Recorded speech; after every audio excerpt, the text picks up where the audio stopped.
बाई तुझा आशीर्वाद मालिकेच्या आजच्या भागामध्ये आपण पाहत आहोत. आता पाण्या घरी आलेला असतो. जेव्हा पाण्या येतो त्यावेळेला मात्र धन्या त्याच्याकडे बघून हसायला लागलेला असतो आणि म्हणत असतो, आला का आला. आता तर इथे पाण्यादाचा पोपटच झाला आहे आणि तो तसाच घरी आला आहे असे इकडे तो बोलत असतो. आणि जेव्हा तो येतो त्यावेळेला मात्र इथे पाण्याचा मूड खूप जास्त खराब झालेला असतो. हा धन्या हसत असताना तो त्याच्यावर चिडतो आणि म्हणत असतो, गप्प बस हा, अजिबात एक शब्दसुद्धा बोलायचा नाही. शांत बस म्हटलं की शांत बसायचं. तेव्हा तो म्हणत असतो, मी का शांत बसू, तुझा तर पोपट झाला आहे ना, मग मी का शांत बसणार आहे, अजिबातच बसणार नाही. मला समज काही कळालं आहे. काय समजलं रे तुला, कोणी सांगितलं तुला, ते इम्पॉर्टंट नाही आहे, पण तुझा कसा पोपट झाला ना ते मात्र खूप महत्त्वाचं आहे. तेवढ्यातच आता राजा आलेला असतो. राजा आल्याबरोबर तो सुद्धा ह्याच्याकडे पाहतो आणि म्हणत असतो, काय झालेलं आहे.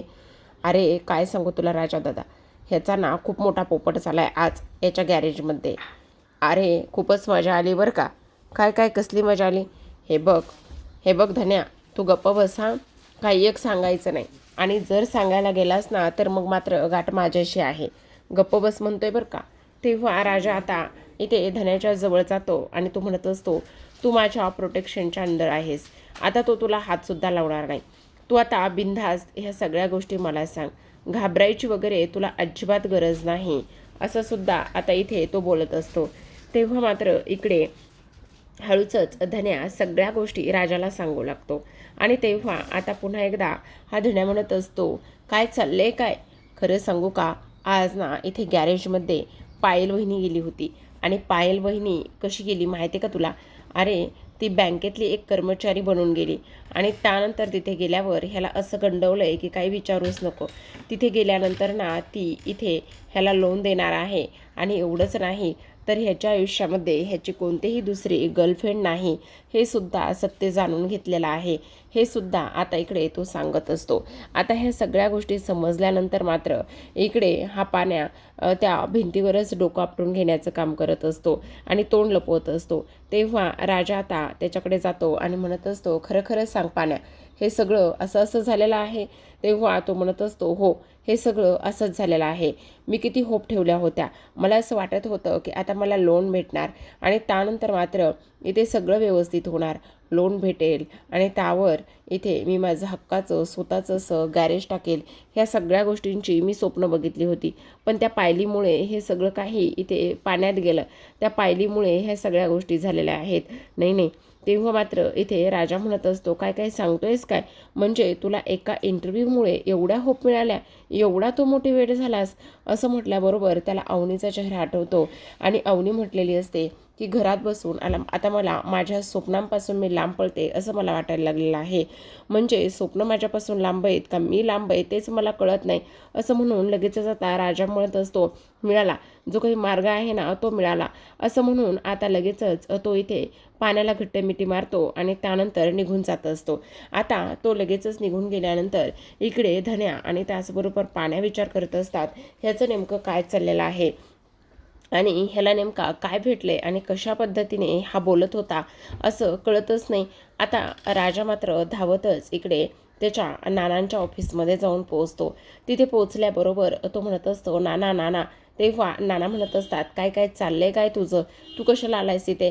अरे तुला माहिती ना मी तुला जॉबवरून काढून टाकले म्हणून, मी तुला अजिबात पुन्हा जॉबला सुद्धा घेणार नाही. ही गोष्ट तुला माहिती नाही आहे का. त्यावर राजा म्हणत असतो, हो ना ती गोष्ट तर मला अगदी बरोबर माहिती आहे. पण तुम्हाला एक गोष्ट सांगू का, आज मी तुमच्याकडे जॉब वगैरे मागण्यासाठी अजिबातच आलेलो नाही. मग कशाला आलायस, जॉब मागायला आला नाहीस तर मग कशाला आलेला आहेस ते सांगणार आहेस का जरा. तेव्हा लगेच आता इकडे तो म्हणत असतो, आज ना मला तुमचं ऑफिस हवं आहे. ऑफिस हवं आहे काय, काय बोललायस काय तू, ऑफिस हवं आहे तुला आज, वेडायस का तू. हे असलं काही होणार नाही आहे, डोक्यावर पडू नकोस आणि ह्या असल्या गोष्टी अजिबातच बोलू नकोस, समजलं. तुला ऑफिस बिफिस ह्या सगळ्या गोष्टी अजिबात भेटणार नाही आहेत. नाना असं काय करताय. अहो तुमचं नाना कन्स्ट्रक्शन म्हणजे तुमचं मी आता एन ए कन्स्ट्रक्शन करणार आहे आणि तुमचं ऑफिस मला फक्त 1 दिवसासाठी हवं आहे. नको मला तुमचा जॉब, नको मला काही, फक्त तुम्ही आणि तुमचं ऑफिस 1 दिवसासाठी द्या. अरे राजा वेडा आहेस का तू. अहो फक्त तुम्हाला इंटरव्ह्यू घ्यायचा आहे. काय काय चाललंय काय? हे बघ राजा, असलं काही करणार नाही आहे आम्ही, आत्ताच सांगतो. आणि कोणाचा इंटरव्ह्यू घ्यायचा आहे, कसा घ्यायचा आहे, काय घ्यायचं आहे हे जरा सांगणार आहेस का?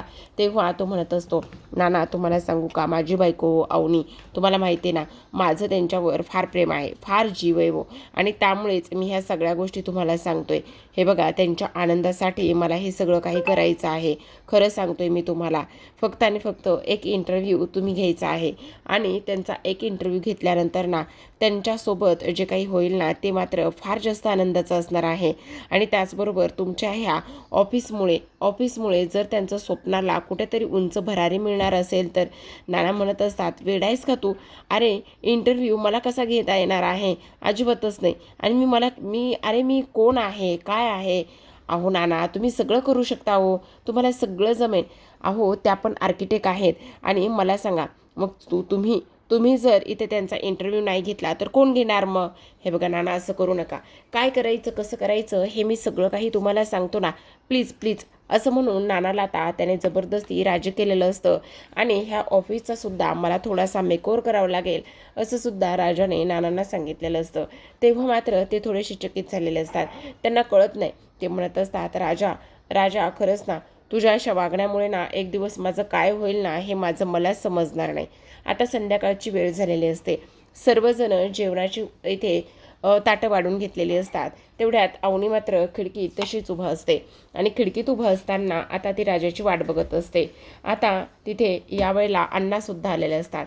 जेव्हा ही तिघेही जण अण्णांना पाहतात तेव्हा त्यांना धक्काच बसतो. आत्तापर्यंत अण्णा ह्या तिघांबरोबर कधीही जेवायला बसलेले नसतात. आणि त्यामुळे हे तिघेही जण आता अण्णांकडे पाहत असतात.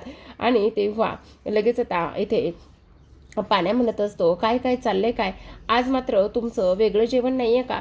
म्हणजे तुमचं वेगळी बसणार नाही का तुमची पंगत?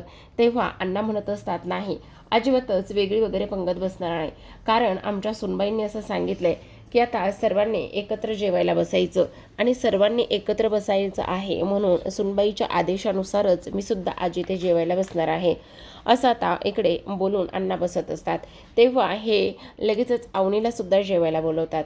पण अवनी म्हणत असते, नाही ना, राजा आणखी आला नाहीये. मग राजा आला नाही तर आता? तेव्हा पाण्या म्हणत असतो, बघितलंस का दादा, वहिनीचा जीव कसा इथे दादा राजासाठी तुटतोय. तेव्हा मात्र इथे अण्णा अवनीला ताकीद देतात आणि म्हणत असतात, हे बघ अवनी, आत्ताच्या आत्ता जेवायला बस. तो तिकडे गावभर हुंदडत असेल आणि तू त्याच्यासाठी जेवायला थांबणं काही गरजेचं नाही आहे. आणि तू ताबडतोब सर्वांसोबत जेवून घे. स्वतःच्या पोटाला मारून इथे त्याच्यासाठी थांबायची काहीच गरज नाही. बस लवकर जेवायला. आता अवनीचं अन्नापुढे कुठे काय चालणार आहे? तेव्हा अवनीसुद्धा लगेच जेवायला बसत असते.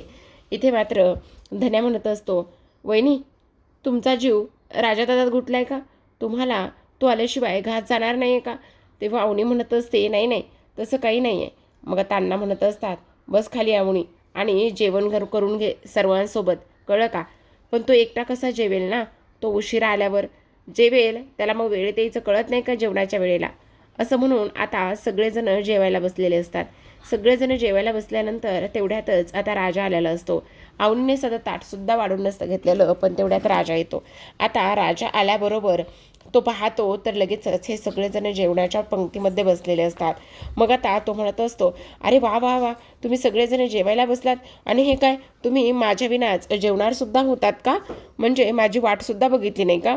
ते अण्णा म्हणत असतात, तुझी आणि का वाट बघायची? तुला कळत नाही? ताबडतोब जेव्हा जेवायची वेळ असते तेव्हा घरी थांबायचं आणि जेवायला यायचं म्हणून. आणि सुनबाईने तुझ्यासाठी जेवायला थांबायचं का बरं? का? तुझी काही सक्ती आहे का? तेवढ्यातच आता धन्या म्हणत असतो, अरे राजादा, तुला सांगू का, खरंच अवनी वहिनीना तुझ्यासाठी जेवायला थांबल्या होत्या आणि तेव्हा अण्णांनी त्यांना जबरदस्ती जेवायला बसवलं. तेव्हा राजा म्हणत असतो, काय काय काय, होय, तुम्ही खरंच माझ्याकरिता जेवायला थांबल्या होत्या? तेव्हा मात्र अवनी म्हणत असते, नाही नाही, जेवायला असं थांबले काही नाही, म्हणजे तुझ्या काळजीपोटी असं नाही थांबले, पण म्हटलं तू एकटा कसा जेवशील ना म्हणून तुझी वाट बघत होते, बस याच्या पलीकडे काही नाही.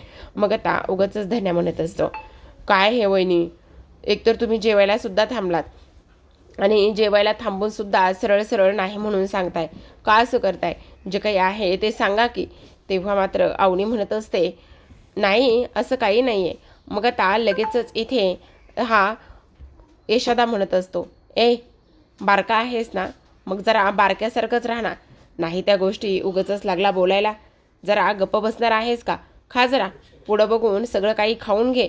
तेव्हा तो म्हणत असतो, राहिलं मी कशाला उगाचच काय बोलू, मी काहीही बोलत नाही आणि त्याने मला काहीही फरक पडणार नाही, असं सुद्धा आता इकडे तो बोलत असतो. आता हे सगळं काही बोलणं इथे सुरू असताना पण तुला उशीर कसा झाला असं म्हटल्याबरोबर तो म्हणत असतो, त्याचं काय आहे ना, आता सगळी काही सेटिंग करण्यामध्ये थोडासा वेळ गेला. तेवढ्यातच आता हे सगळ्यांचं लक्ष राजाकडे जातं आणि सगळ्यांचं लक्ष राजाकडे गेल्यानंतर त्याला ते विचारत असतात की कसली सेटिंग आणि काय चाललेलं आहे नेमकं, कशाबद्दल आणि कुठे गेला होतास तू, असं बोलल्याबरोबर लगेचच आता तो म्हणत असतो, नाही नाही काही नाही, म्हणजे ती उद्याची सेटिंग, कामाची सेटिंग वगैरे ह्या सगळ्या गोष्टी. मग आता हळूच पाण्या इथे यशोदाच्या कानामध्ये बोलत असतो. तो म्हणत असतो, तुला सांगू का दादा, ह्याचं ना नक्कीच काहीतरी चाललंय, हा काहीतरी गोंधळ घालणार आहे असंच मला वाटायला लागलेलं आहे. असं म्हटल्याबरोबर अण्णा मात्र वाटीत असलेली आमटी पीत असतात आणि नुसती पीत नाहीत तर ती फुरके मारून मारूनच पिण्याचं काम करत असतात. आणि तेव्हा मात्र इकडे सगळेजण त्यांच्याकडे पाहतच असतात. आता पाहत असताना मात्र इकडे अण्णा म्हणत असतात, गुपचूप जेवा, गुपचूप जेवा, काय चाललेलं आहे. तेव्हा अण्णाच्या ह्या अशा वागण्यावर सर्वजण हसायला लागलेले असतात. आणि त्याच वेळेला दुसऱ्या बाजूला आता आपण पाहतो, दुसऱ्या दिवशी सकाळ झालेली असते.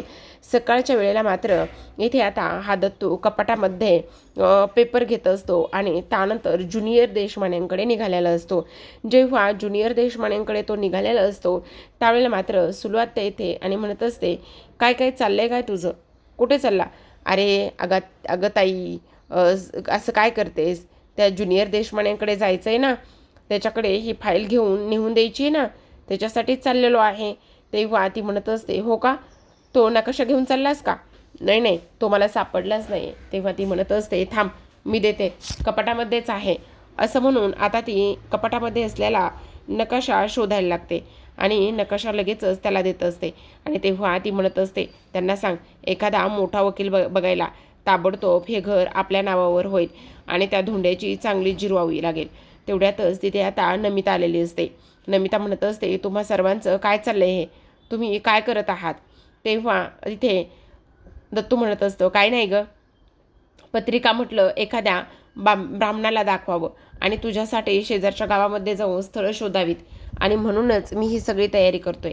मग आता इकडे सुलू म्हणत असते, ऐक ना मी काय म्हणते, चांगला एखादा फॉरेनला राहणारा तो एखादा चांगला मुलगा बघ आणि मगच आपण तिकडे तिकडे तिची पत्रिका आणि ह्या सगळ्या काही इथे गोष्टी व्यवस्थित करू, असं सुद्धा आता इकडे ती बोलत असते. आता हे सगळं काही बोलल्यानंतर मात्र आता इकडे नमिता रागानेच निघून गेलेली असते आणि तेव्हा दत्तू हा निघालेला असतो. दुसऱ्या बाजूला मात्र नानाच्या कंपनीचा सगळा काही गोंधळ इथे राजा घालत असतो. जे काही त्यांचं आउटडोअर इनडोअर जे काही डेकोरेट आहे, त्यांचे जे काही बॅनर्स आहेत ते सगळे तो काढत असतो आणि तिथे मात्र एन कन्स्ट्रक्शन हे अशा पद्धतीचं तो इथे लावत असतो आणि तिथे आलेल्या माणसांना सूचना देत असतो. तेवढ्यातच नाना आलेले असतात. नाना आल्याबरोबर राजाला म्हणत असतात, ए काय चाललंय काय तुमचं, हे माझं ऑफिस आहे आणि तुम्ही अशा पद्धतीचं हे सगळं काही केलेलं आहे. तेवढ्यातच राजा म्हणत असतो, अहो नाना असं काय करताय, हे बघा असं काहीही करू नका, जरा तरी तुम्ही ऐकून घ्या ना मी काय म्हणतोय ते.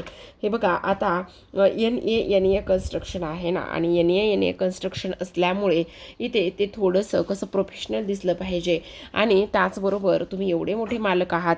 अरे राजा, माझे रेग्युलर कस्टमर आलेले सुद्धा निघून जातील रे तुझ्या अशा वागण्यामुळे, असं काहीही करू नकोस ना. तेव्हा राजा म्हणत असतो, काही तुमचे रेग्युलर कस्टमर वगैरे निघून जाणार नाही, तुम्ही माझ्यावर विश्वास ठेवा, काही होणार नाही आहे, फक्त एकाच दिवसाचा टाईम आहे. आणि आता नाना तुम्ही पुन्हा तेच करणार आहात का, इथे तुम्ही उगाचच मला असं डिमोटिवेट करू नका बरं, पालत्या घड्यावर पाणी होईल सगळं. आणि मी तुम्हाला सांगितलंय ना काय करायचं आणि काय नाही म्हणून, आणि त्याचबरोबर एका दिवसासाठीच हे करायचे, तुम्हाला माहिती ना माझ्या बायकोवर किती जीव आहे ते. असं म्हटल्याबरोबर ते म्हणत असतात, अरे राजा ते सगळं काही ठीक आहे रे, पण मला काय होणार आहे, मला जमणार आहे का हे सगळं. नाना आता मला एक गोष्ट सांगा, कालच आपलं सगळं काही ठरलंय ना, कालच इथे मी तुम्हाला काय करायचं, कशा पद्धतीने बोलायचं ह्या सगळ्या गोष्टी सांगितल्या आहेत ना, मग सगळ्या गोष्टी सांगितल्या असल्यामुळे आता तुम्हाला काळजी करण्याची काहीच गरज नाही आहे. दुसरीकडे आपण पाहतो यशोदाने आता इथे ह्या धन्याचा टिफिन भरलेला असतो आणि तेव्हा तो त्याला म्हणत असतो, धन्या अभ्यास करताना जरा चांगला दिसतोयस बघ, हे घे टिफिन घे. तेव्हा तो म्हणत असतो, काय दिलेस टिफिनमध्ये, काय देणार आहे? चपाती आणि भाजी दिली आहे, काय गुपचूप खाऊन घ्यायचं, आणि जर असाच टिफिन रिकामा आला ना तर संध्याकाळी आल्यानंतर असाच नरड्यात कोचीन बरं का, असं ते मुद्दामून त्याला म्हणत असतात. तेव्हा तो म्हणत असतो, हां हां खातो. अभ्यास करत होतास? हो अभ्यास करतोय. तेवढ्यातच अवनी तिथे येते.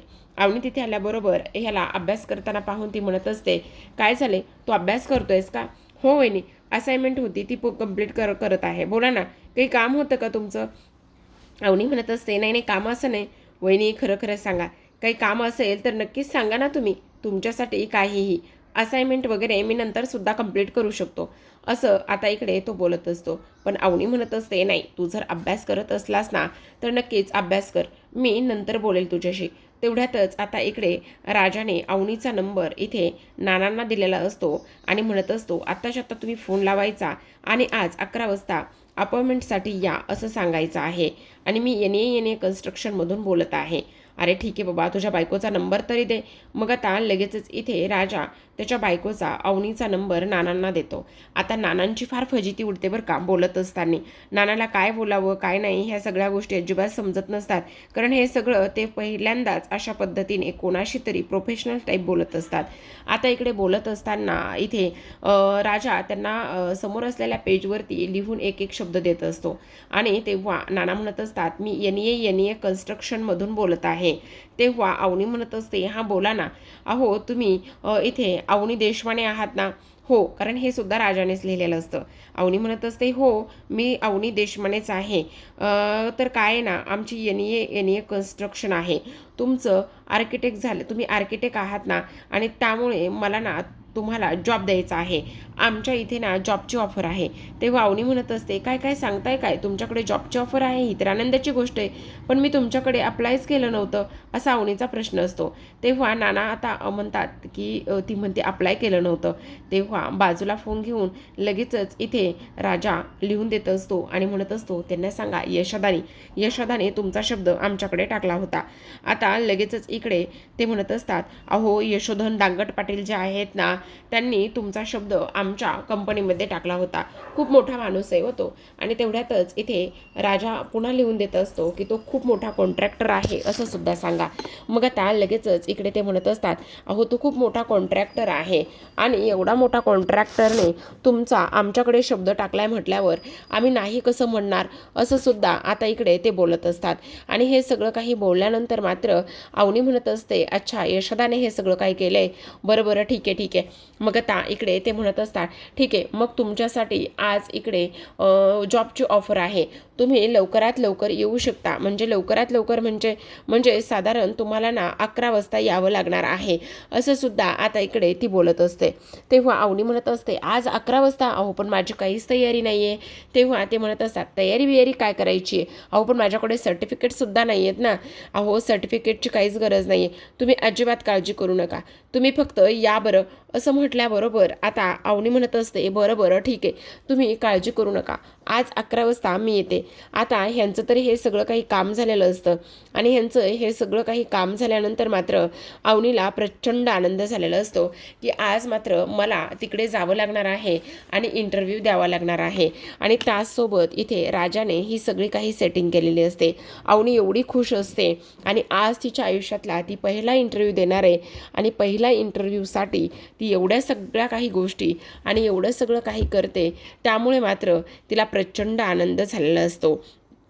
तर आता इकडे मात्र प्रेक्षकांनो, शेवटी नानाने सुटकेचा श्वास सोडलेला असतो आणि सुटकेचा श्वास सोडल्यानंतर ते राजाला म्हणत असतात, राजा खरंच आज तर माझी विकेटच पडली असती. आता इकडे राजा म्हणत असतो, चला ठीक आहे, अभिनंदन नाना तुमचं, तुम्हाला इंटरव्ह्यू घ्यायचा आहे. आता मात्र मी एक काम करतो, ताबडतोब जातो आणि 11 वाजता भेटूयात, असं म्हणून तो लगेचच निघून जातो.